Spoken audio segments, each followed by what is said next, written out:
ചെന്നൈയും Lucknow super ജയന്റ്സും തമ്മിൽ ഏറ്റുമുട്ടുന്ന വാശിയേറിയ IPL മത്സരത്തിന് ഏകാന സ്പോർട്സ് സിറ്റി വേദിയാവുകയാണ്. സ്വന്തം തട്ടകത്തിൽ ഇന്ന് ടോസ് നേടിയ ലക്നൌ ആദ്യം ചെന്നൈയെ ബാറ്റിംഗിന് അയച്ചു.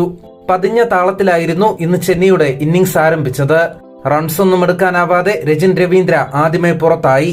കളിയുടെ ആദ്യ 15 ഓവറും പൂർണ്ണമായ ആധിപത്യം ലക്നൌ ബോളർമാരുടെ കയ്യിലായിരുന്നുവെന്ന് നിസ്സംശയം പറയാം.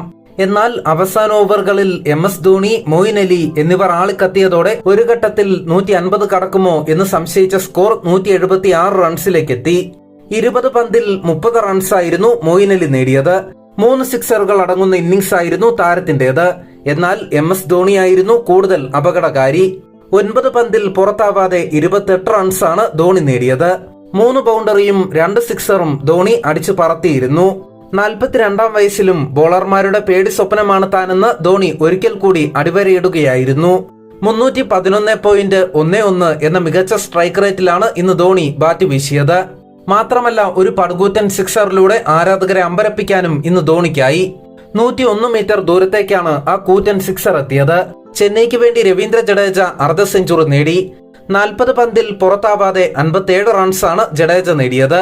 24 പന്തിൽ 36 റൺസ് നേടിയ അജിങ്ക്യ രഹാനെയാണ് മറ്റൊരു പ്രധാന സ്കോറർ.